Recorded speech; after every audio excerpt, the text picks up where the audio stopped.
Ovomorph, a fan fiction written by eXecatiOn, narrated by ElevenLabs. 1. The signal.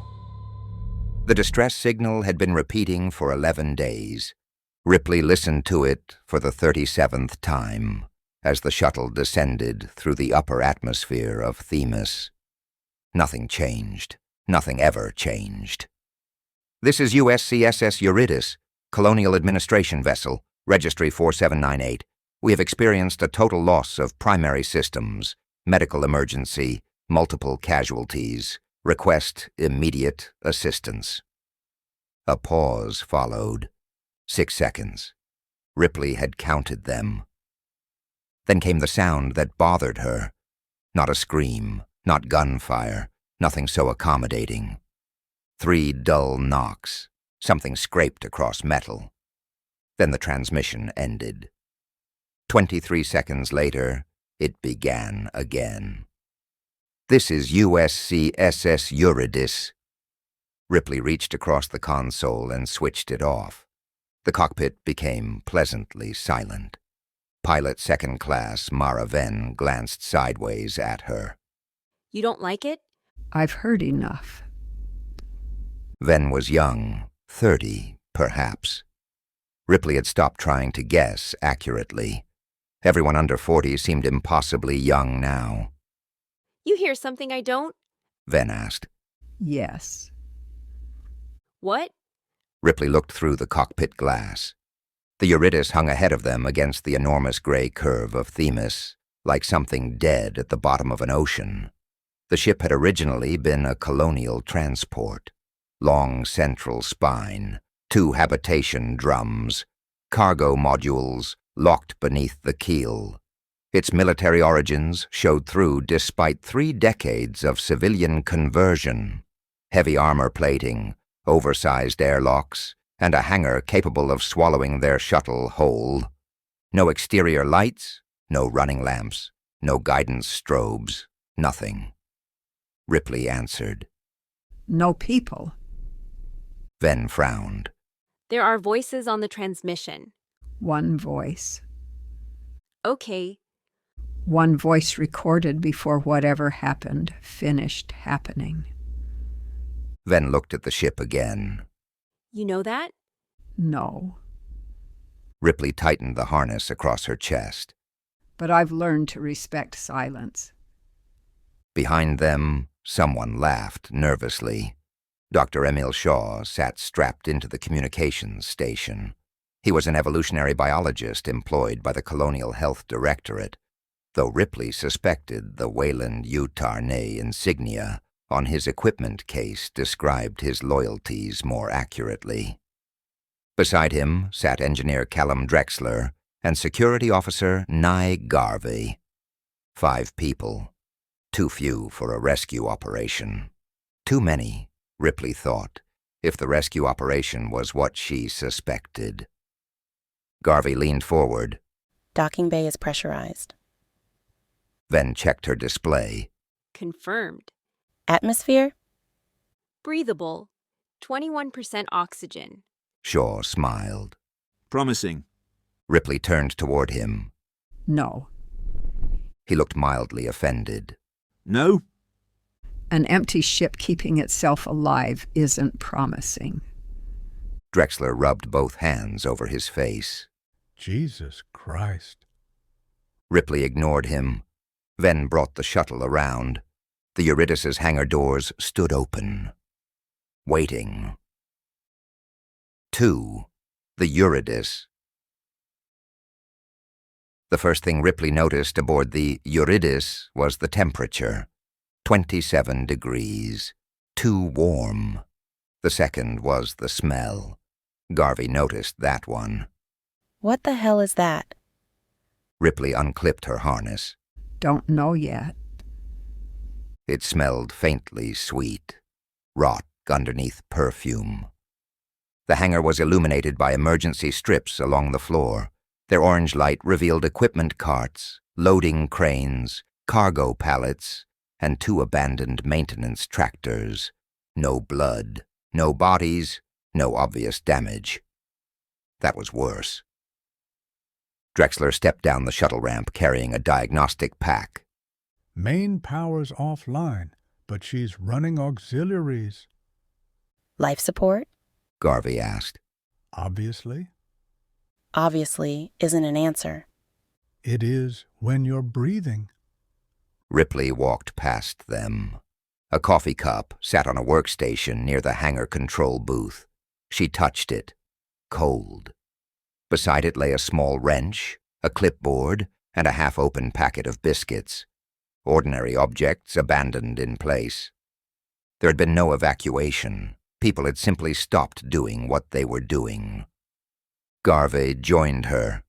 You find something? Ripley pointed toward the deck. A boot print. Then another. Then a smear. Garvey crouched. Grease? Ripley touched it with one gloved finger.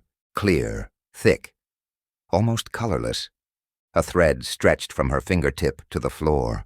Garvey's face changed. You recognize it? Ripley wiped the glove against the deck. I recognize enough. Behind them, Shaw spoke. Secretions? Ripley looked at him. His expression wasn't afraid, interested. That told her everything she needed to know about him. Don't touch anything. I wasn't planning to. Good. She started toward the inner airlock. Keep it that way. They found the first person 14 minutes later. He was sitting in a corridor outside environmental control. At first, Ripley thought he was asleep. He sat upright against the wall, legs extended, hands resting loosely in his lap. Garvey raised her weapon. Sir? No response. She moved closer. Sir? Ripley saw the skin before Garvey did. Gray, dry. The man's eyes were open. There was no blood, no injury, no chest wound, nothing suggesting violence. Garvey checked his pulse. Dead. Shaw crouched beside her. How long? I'm not a pathologist.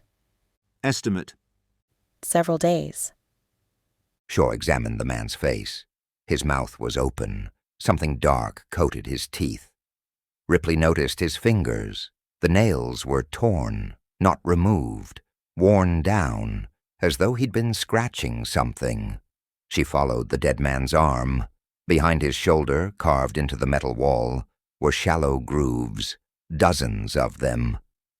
Garvey stood. What was he doing? Ripley looked further along the corridor. More scratches, not random, parallel. Leading away from the body, something had dragged him, or he'd dragged himself. Drexler's voice crackled through their headsets. I've got partial network access. You want crew locations? Yes. A pause, then. That's weird. Garvey closed her eyes. Don't say that. What? Never say that's weird on a dead spaceship. Drexler continued. Crew tracking shows 93 personnel aboard. Shaw looked around. Half the crew evacuated? No launch records. Escape pods? Still docked. Ripley stared down the corridor. Where are the 93? That's the weird part. Garvey sighed. Here we go. They're all in Deck 7. Every one of them. 3 Deck 7. The lift would not descend below Deck 5. Drexler tried twice. The control panel simply refused the command. Physical lockout. From where? Garvey asked. Bridge. Can you override it? Eventually. Ripley looked toward the emergency stairwell. We walk. Deck 6 was darker. The walls sweated condensation. Heat increased as they descended. 29 degrees, then 30. The sweet smell strengthened. Shaw noticed the black material first. It covered a ventilation grill, thin strands at the edges, thickening toward the center. Resin. Garvey touched the muzzle of her rifle against it. It flexed. Jesus. Shaw raised a scanner. Proteinaceous. Ripley kept walking. He followed. This isn't random secretion. Look at the structure. I've seen it. Not like this. Ripley stopped. Shaw nearly collided with her. You know what happened aboard the Nostromo? She asked. He hesitated. Of course. What happened at Hadley's Hope? Yes. What happened on Fury 161? His confidence faded slightly. Yes. Then understand something. Every time somebody sees something new about these things, they get excited. I wouldn't call it excitement. I would. She looked at the scanner in his hands. And every time people die while somebody takes notes. Shaw lowered the instrument.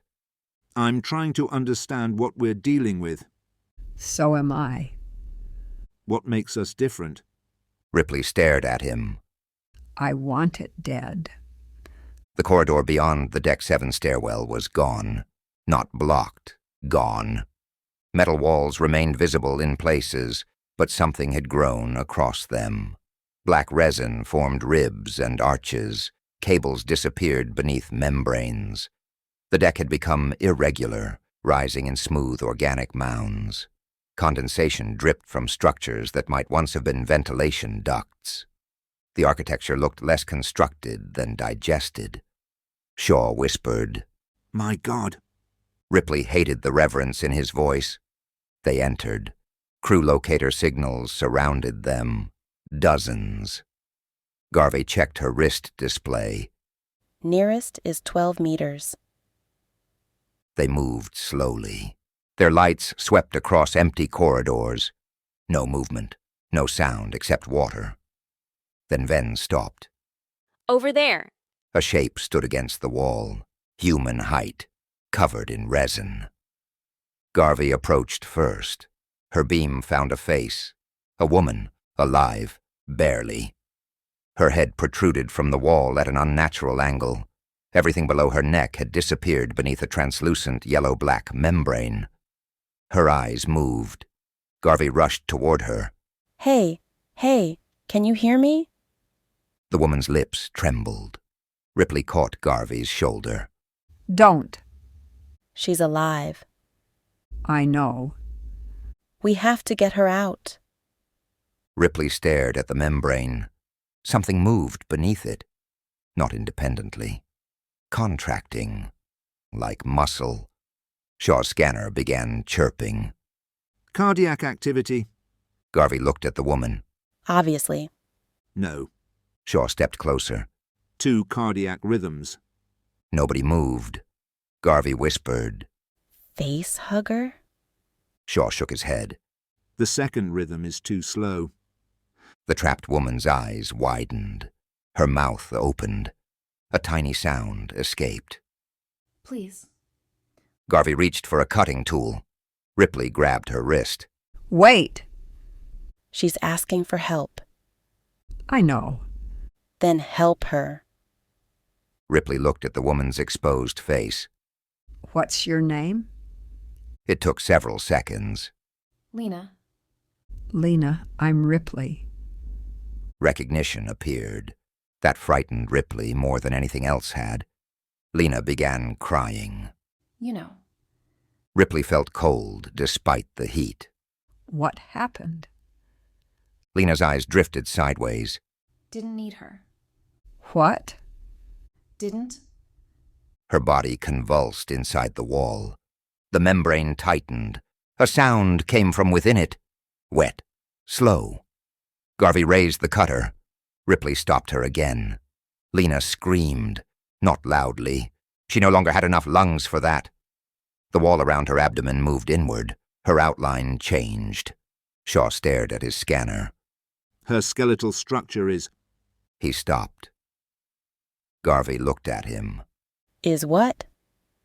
Shaw's face had gone pale. Breaking down. Lena's eyes rolled toward Ripley. Kill.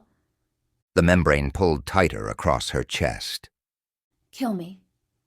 Garvey backed away. Ripley drew her pistol. Shaw grabbed her arm. No. She turned on him. We need to understand this. We understand enough. She may be recoverable. Ripley looked past him. Lena's left shoulder was no longer shaped like a shoulder. Her body was becoming broader, rounder. The surrounding tissue rose around her like petals folding inward. Ripley understood, not scientifically, not completely, but enough. She had seen the shape before, decades before.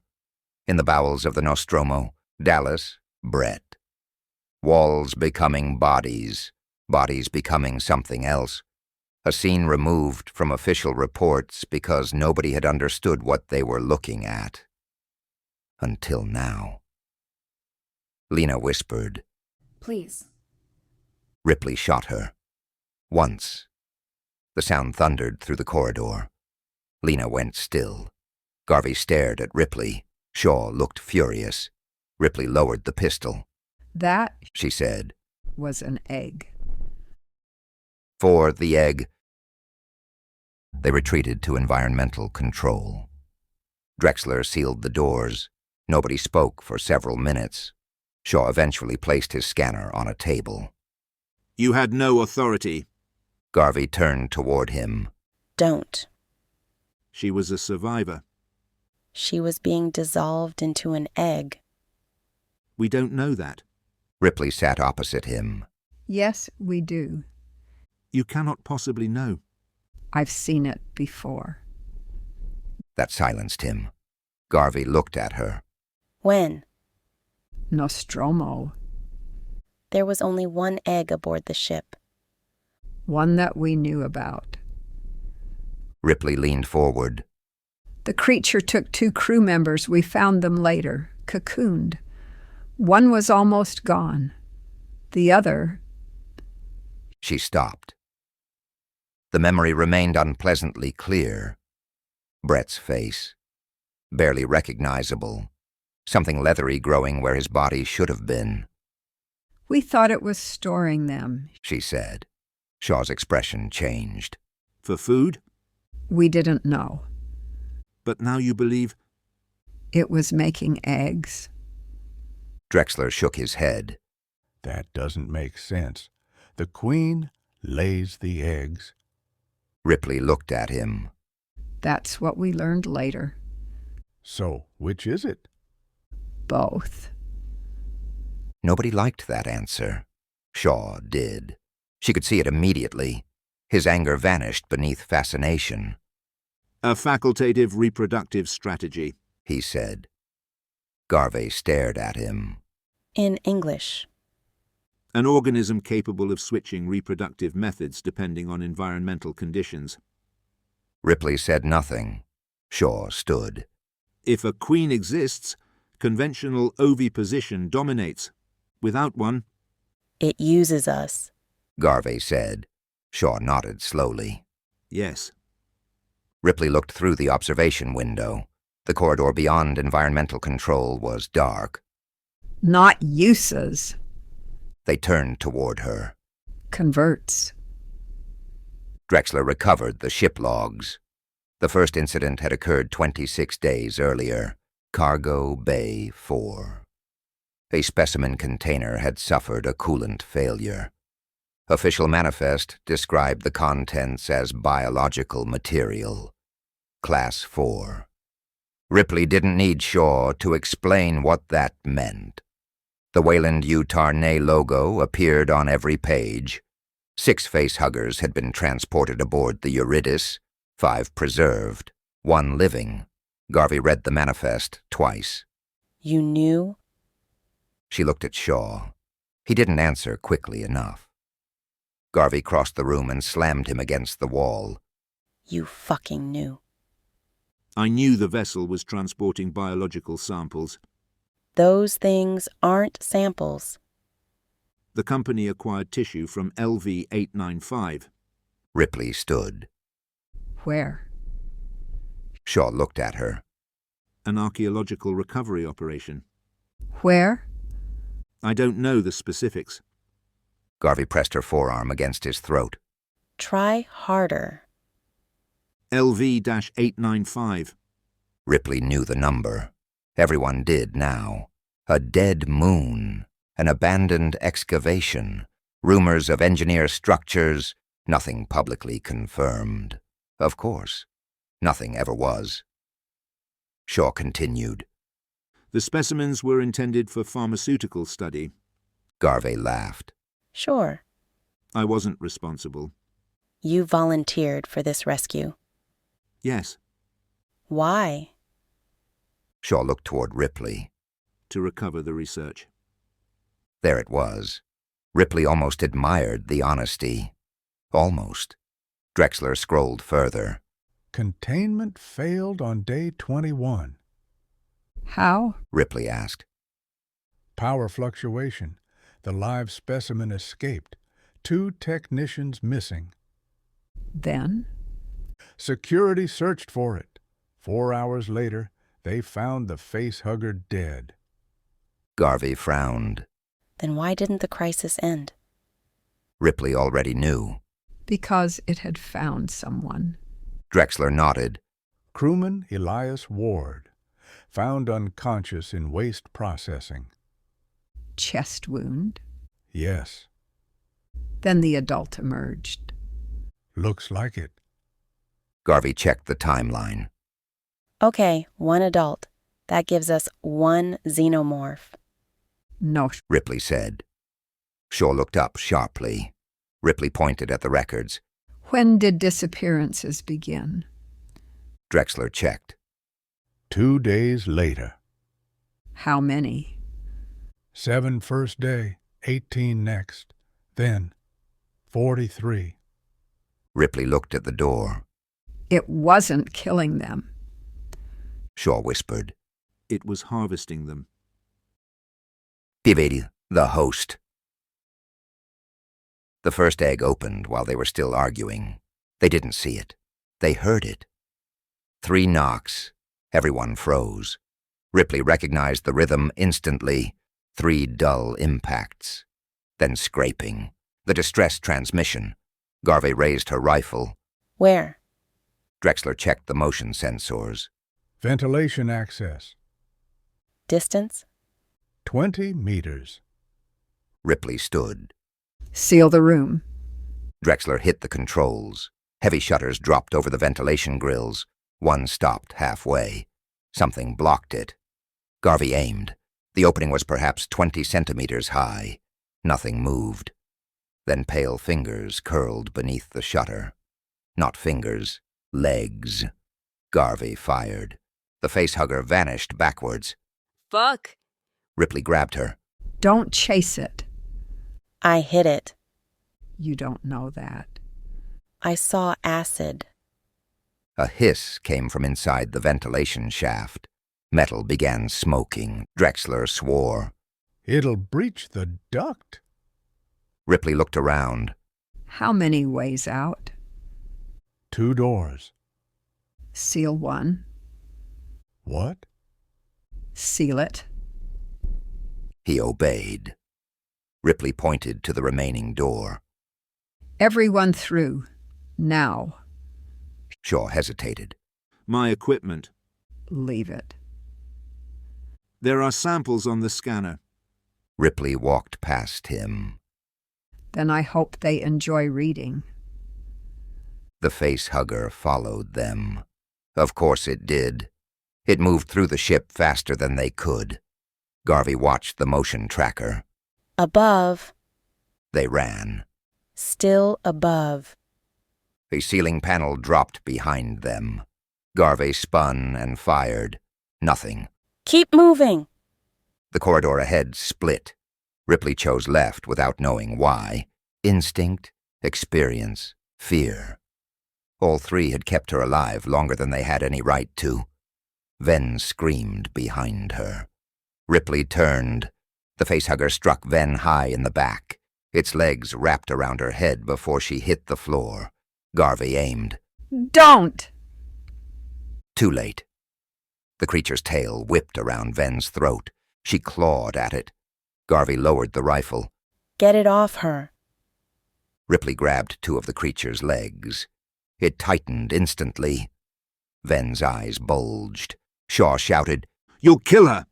Ripley let go. The facehugger settled over Ven's face. She stopped struggling. Silence. Garvey stared. We can cut it off. No. We have tools. No. She isn't dead. I know. Garvey looked ready to hit her. Ripley knelt beside Ven. The creature's fingers gripped her skull. Its long tail pulsed around her neck. There was something obscene about its stillness, almost tenderness. Ripley remembered Kane. Everybody had wanted to help Kane, too. She stood. We carry her. Shaw looked surprised. "You're not going to kill her?" Not yet. They reached medical 40 minutes later. Ven lay unconscious on an examination table. The facehugger remained attached. Shaw monitored her vital signs. Garvey stood nearby with her rifle. Ripley sat in the corner, watching, waiting. Drexler worked at a terminal. I've got internal cameras. Deck 7. Ripley asked. Some. Show me. The first feeds were corrupted. The fourth worked. A corridor, black resin, nothing else. Next, crew quarters, empty. Next, mess hall. Ripley leaned forward. Shapes filled the room, dozens, eggs, some fully formed, others incomplete. One still possessed a human arm protruding from its side. Drexler turned away. Garvey whispered. Jesus Christ. Shaw stepped toward the screen. They're at different developmental stages. 93 locator signals. Ripley said. Drexler checked. Still 93. Because the trackers are inside them. Garvey understood. They're the crew. Ripley nodded. The monitor changed. Another room, more eggs. Then something moved between them. Tall, black, the adult. Only visible for a second. Shaw whispered. There. Ripley watched it disappear. One creature, one worker, one architect, building an entire reproductive colony out of human beings. No queen, no hierarchy, no nest defense, just production. Drexler switched camera. Cargo Bay 4. A circular quarantine enclosure filled the center of the room. Inside were refrigerated specimen racks, 5 containers, all empty. Ripley stood. Those were the preserved facehuggers? Shaw nodded. They couldn't survive cryogenic storage without revival protocols. Apparently, they didn't need to. What are you suggesting? She pointed. The interior of each container was coated in resin. They were taken. Garvey looked at the screen. By the adult? Probably. Shaw shook his head. For what? Ripley looked at him. Maybe it's learning. 6 Ovomorph. The facehugger released Ven after 6 hours. It fell onto the deck beside the medical table. Dead. Garvey immediately crushed it beneath her boot. Again, again, again. Acid hissed against the floor. She stepped back. Feel better? Ripley asked. No. Good. Ven woke 20 minutes later. She remembered nothing. That was normal. The hunger came next. Also normal. Shaw wanted to scan her. Ripley refused. We know what's inside her. We don't know what developmental pathway it'll follow. Something comes out of her. She dies. Not necessarily. Ripley stared at him. He corrected himself. Historically, yes. Ven looked between them. Her face was gray. How long? Ripley sat beside her. Could be hours. Can you remove it? Shaw answered. Possibly. Ripley looked at him. No. Ven laughed once, a frightened, exhausted sound. Jesus, Ripley. I've seen people try. So I just wait. Ripley didn't answer. Ven's eyes filled. That's it? Garvey turned away. Drexler stared at the floor. Ripley reached out and took Ven's hand. No. Ven looked at her. When the time comes, you decide. Understanding passed between them. Ven squeezed her hand. Okay. Shaw watched them. You're discussing euthanasia. Garvey finally snapped. Oh, fuck off. Shaw flinched. No, seriously. Fuck off. Go catalog a wall. Ven laughed weakly from the table. For a few seconds, the room almost felt human again. Then she winced. Her hand went to her chest. Everyone stopped smiling. Ripley stood. Time.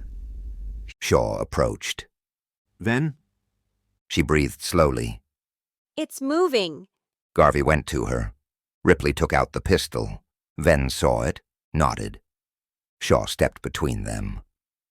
Wait. No. I can sedate her. Why? There may still be time. For what? Extraction. Ripley walked closer. You haven't been listening. I've been listening very carefully, His eyes moved toward Ven. and I think something has changed. Ripley looked at Ven. Her breathing had slowed, not accelerated. There was no violent movement beneath her ribs, no sudden pressure, no familiar nightmare. Shaw scanned her. His expression changed. What? He didn't answer. Doctor. The embryo isn't in the thoracic cavity. Ripley felt the room contract around her. Where is it? Shaw moved the scanner lower. Abdominal. Garvey whispered. What does that mean? Shaw watched the display. I don't know. Ven screamed. Her spine arched. Ripley raised the pistol, then stopped. Something moved beneath Ven's skin, not outward, across, from abdomen to chest, then downward again, searching. Ven's scream became a gasp. Shaw stared. It isn't emerging. Ripley understood before he did. No. What? She looked toward the camera showing Deck 7, the eggs, the converted crew. It doesn't want to. Ven died 17 minutes later. Nothing emerged. Her body remained intact. Shaw insisted on an examination. Ripley almost refused. Then she realized they needed to know. They opened the body. There was no chest burster. Instead, thin black fibers extended throughout Ven's abdominal cavity. Her organs were coated in translucent membrane. The tissue had already begun joining structures that should never have touched, liver to intestine, muscle to bone, bone softening, rearranging. Shaw stepped backwards. She was becoming one. Garvey looked sick. An egg? Ripley nodded. The facehugger had not implanted an embryo. It had implanted a process. Shaw whispered. That changes everything. Ripley looked at him. No. He turned. It absolutely does. No. It changes the mechanism. She pointed toward Ven. The result is the same. Shaw's scientific fascination disappeared. For the first time since arriving, he looked genuinely frightened. The facehuggers can initiate ovomorphosis directly. Ripley looked at the dead creature on the floor. And the adult can do it without them. 2 pathways. Maybe more. Shaw stared at her. Ripley continued. You wanted evolution. I never said that.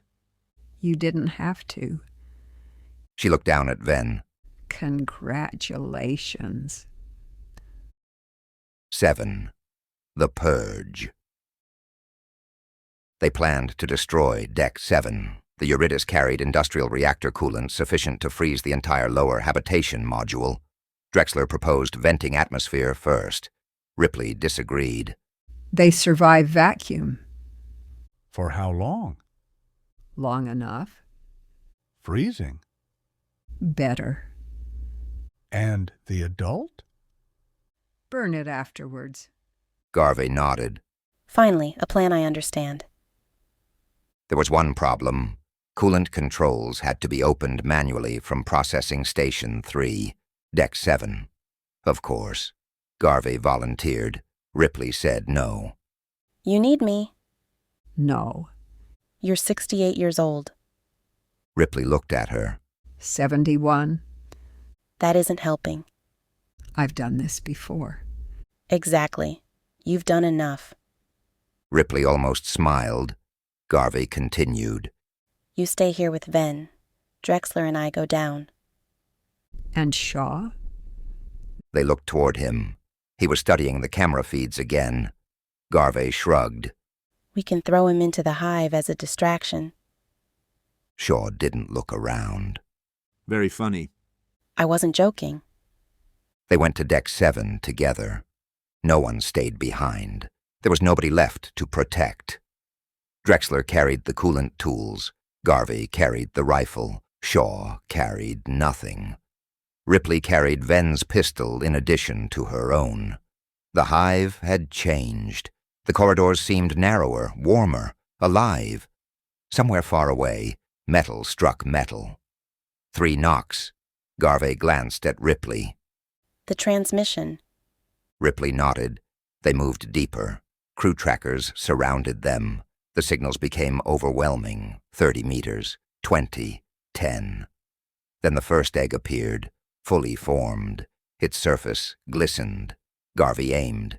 Ripley pushed the rifle down. Not yet. You want it alive? I don't want acid eating through the deck. They stepped around it. The top opened slightly. Everyone stopped. 4 fleshy petals separated. Something moved inside. They backed away. The egg closed again. Drexler whispered, I hate this fucking ship. Nobody disagreed. They reached Processing Station 3. The controls were buried beneath resin. Drexler began cutting. Shaw stood watch. Ripley noticed something beside the workstation, a boot. Human, partially embedded in the wall. She followed the outline upward. There was no body anymore, only an egg-shaped swelling. The boot remained attached at the bottom. A crew locator blinked inside it. Ripley stared. The distress transmission suddenly made sense. 3 knocks. Scraping. Someone inside the wall. Someone transforming. Trying to signal. Trying to escape. Not the xenomorph. A person. Drexler called, Almost there. A sound came from the darkness. Garvey raised the rifle. Everyone froze. A shape moved high above them, black against black. Then nothing. Garvey whispered. It knows we're here. Ripley answered. It always knew. Drexler tore away the final membrane. Got it. He opened the coolant valve. A warning tone sounded. Shipwide cryogenic purge armed. Manual confirmation required at secondary station. Drexler stared at the display. You have got to be kidding me. Where? He checked. Other side of the deck. Garvey laughed. Of course it fucking is. Then the lights went out. The xenomorph took Drexler first. No warning. One moment he was beside Ripley. The next he was gone. Something struck from above. His scream traveled into the ceiling. Garvey fired upward. Muzzle flashes revealed pipes, resin, a tail disappearing. Drexler. No answer. Shaw grabbed the coolant tool. We need the secondary station. Ripley pulled Garvey away. He's gone. We don't know that. Ripley looked at her. Garvey knew. They ran. The hive seemed to move around them, not literally. Worse. Their perception changed. Every arch resembled a limb, every cable a tail, every reflection became teeth. They passed eggs. 5, 10, 20. Some opened as they approached. Garvey fired into one. Acid erupted. The deck smoked. A facehugger sprang from another. Shaw knocked it aside with the coolant tool. It struck the wall. Ripley shot it. Acid sprayed across her sleeve. She tore the jacket off before it reached skin. Move. They ran. Behind them came rapid, wet footsteps. Not the adult. Facehuggers. Several. Garvey fired while retreating. One exploded. Another vanished beneath the deck grating. Shaw reached the secondary station. Cover me! Ripley and Garvey turned. The adult dropped into the corridor. For the first time, Ripley saw it clearly. Tall, emaciated, its limbs unusually long. Its head lacked the smooth perfection she remembered. Ridges ran across the dome like sutures, scarred, changed. It did not charge. It watched. Garvey aimed at its head. Ripley whispered. Wait. What? The creature tilted its skull.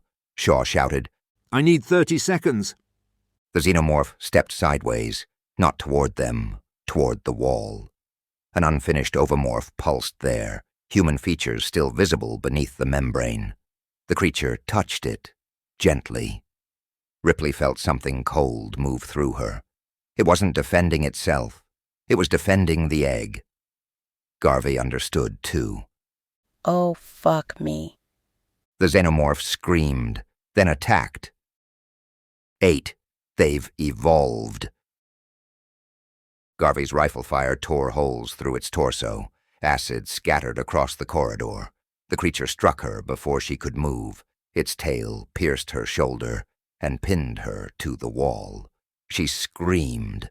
Ripley fired repeatedly. The xenomorph released Garvey and turned. Its inner jaw snapped inches from Ripley's face. She fell backward. The creature advanced. Older now, Ripley thought. Slower. Not enough. Never enough. She fired again. Click. Empty. The xenomorph raised one arm, then stopped. Shaw stood behind it, holding the coolant line. He opened the valve. White vapor exploded across the creature. The xenomorph recoiled. Frost spread over its limbs. Ripley rolled away. Now. Shaw hit the confirmation switch. A deep mechanical thud traveled through Deck 7. Then another. Coolant erupted from ceiling vents. The temperature plunged. Eggs began frosting over. The xenomorph screamed. Garvey tore herself free from the wall. Blood poured down her arm. They ran. Behind them, the creature followed. Slower. Freezing. Still coming. Ripley glanced backwards. It moved through the white fog like a demon preserved in ice. Garvey stumbled. Ripley caught her. Go. I am. Shaw reached the stairwell first. He opened the door. Ripley pushed Garvey through. The xenomorph emerged from the fog. Its movements jerky now. Ice cracked across its body. Ripley stepped into the stairwell. The creature lunged. Shaw hit the door control. The heavy bulkhead closed. The xenomorph's arm shot through the narrowing gap. Claws scraped the deck. The door crushed down. Acid hissed, then silence. Garvey slid against the wall. We did it. Ripley listened. No. Garvey looked at her. Don't fucking say that. Ripley stared upward. Deck 6, 5, 4. Somewhere above them came 3 dull knocks, then scraping. Drexler was alive. They found him on Deck 5, or what remained of him. He had been cocooned less than 10 minutes. Already resin covered his legs and abdomen. His breathing was frantic. Garvey rushed forward. Callum. His eyes found her. Get me out. Ripley examined the membrane. Early stage. Maybe. Shaw scanned him. No structural breakdown yet. Garvey looked at Ripley. This one we can save. Ripley didn't answer. Shaw cut into the resin. Drexler screamed as they pulled him free. The material clung to his skin, but released. Garvey laughed, a genuine laugh. Relief. Then Shaw's scanner sounded. He stopped. Ripley saw his face. What? Shaw rescanned. No. What? Drexler looked between them. What is it? Shaw stared at the display. There are fibers in his bloodstream. Garvey's smile disappeared. Drexler whispered. No. Ripley understood. The adult didn't need time. Contact was enough. Resin, secretions, something transferred, something seeded. Drexler began crying. You said early. Shaw looked helpless. It is. Then take it out. We can't. Cut it out. It isn't one thing. Drexler looked at Ripley. She hated that. They always looked at her. As if experience made this easier. As if she'd learned some secret answer. There wasn't one. There never had been. Drexler reached for her pistol. Garvey stopped him. He looked at her. Please. Garvey's face collapsed. Ripley handed him the weapon. He took it. Go. He said. They walked away. The gunshot followed a few seconds later. Nobody turned back. They reached the shuttle. 3 survivors, Ripley, Garvey, Shaw. The Eurydice burned behind them. They vented Deck 7, overloaded the auxiliary reactor, and launched. The explosion broke the ship's spine. For several seconds, the Eurydice remained intact. Then the habitation drums separated. Fire traveled through the hull. Fragments descended toward Themis. Garvey watched from the shuttle window. That's it. Ripley said nothing. Shaw sat opposite her. For once he had no scanner, no samples, nothing. His hands were empty. Garvey looked at Ripley. You think anything survived? Yes. Garvey closed her eyes. I knew you'd say that.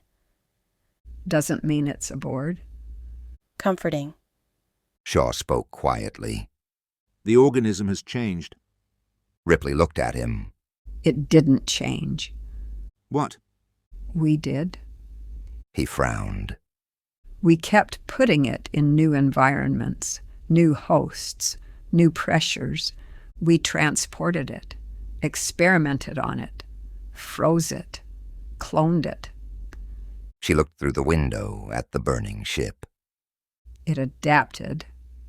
Shaw nodded. That is evolution. No, Ripley turned toward him. that's encouragement. The shuttle entered hypersleep course 6 hours later. Garvey refused sedation. She wanted to stay awake until the ship reached automated cruise. Ripley understood. Shaw slept first. Ripley watched his capsule close. Then Garvey's. Her shoulder wound had been cleaned and sealed. Nothing unusual appeared on the scans. That meant very little now. Ripley prepared her own chamber.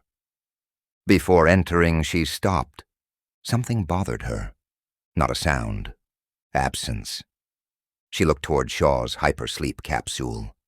Then Garvey's. Then down at the deck. A thin line of clear fluid crossed the floor.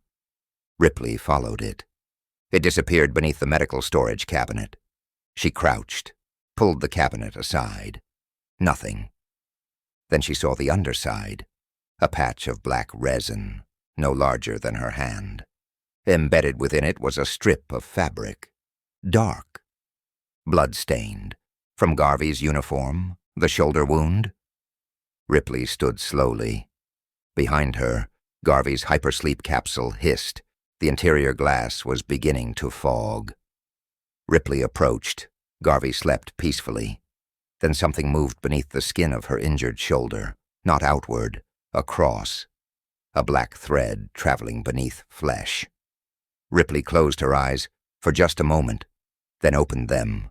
She canceled the hypersleep cycle. Garvey woke with a gasp. What happened? Ripley said nothing.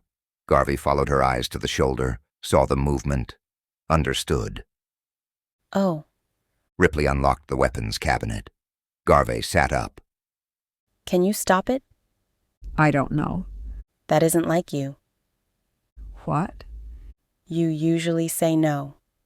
Ripley almost smiled. Garvey looked toward Shaw's capsule. Could he help? Maybe. Wake him. Ripley did.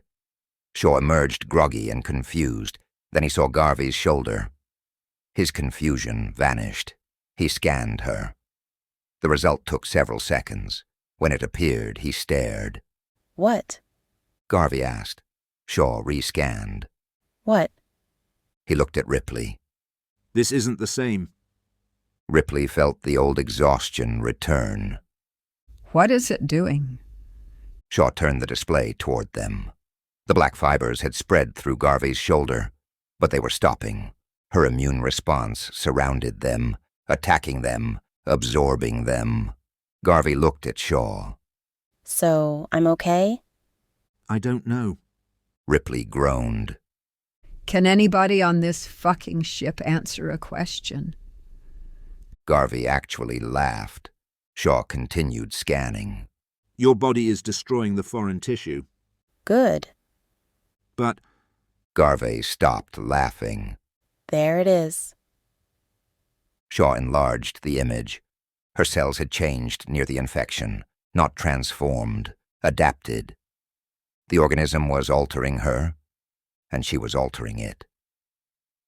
Ripley stared at the screen. Two biological systems fighting, learning, changing each other. Shaw whispered. horizontal genetic transfer. Garvey looked at him. English. Ripley answered instead. It isn't just adapting to us. Shaw looked at her. No. Ripley stared at Garvey's altered cells. We're adapting to it. Nobody spoke. Outside the shuttle, Themis disappeared behind them. Ahead lay inhabited space. Billions of people. Billions of possible hosts. Billions of possible outcomes. Garvey looked at Ripley. What do we do? Ripley thought about the Nostromo, Hadley's Hope, Fury 161, every laboratory, every company executive, every idiot who believed the organism could be contained because the last containment method had merely been inadequate. Every person who thought evolution was something that happened slowly. Ripley looked toward the navigation display. Change course. Shaw frowned. To where? Ripley selected the outer system. There was nothing there. No colonies, no stations, no rescue. Garvey understood. You're taking us away from Earth. Yes. For how long? Ripley looked at the black fibers moving beneath Garvey's skin. I don't know. Shaw stared at the navigation display. We could study this. Ripley looked at him. He stopped. She didn't need to say anything. Garvey lay back. You know, Ripley, What? you are absolutely fucking terrible company. Ripley smiled. Go to sleep. Garvey closed her eyes. Ripley entered the new coordinates. The shuttle turned. Behind them, somewhere in the debris field of the Eurydice, something moved. A fragment of Deck 7 rotated slowly through space. Frozen resin covered its interior. Dozens of ovomorphs remained locked within the walls. Dead, perhaps. Most were dark. One was not. A crack appeared along its surface, then another. 4 sections slowly unfolded. Inside, something pale moved. 8 fingers stretched outward. A tail uncoiled. And for the first time in the history of its species, the creature that emerged did not immediately search for a host. It waited. It listened. and somewhere within the frozen remains around it, 3 dull knocks answered, then scraping.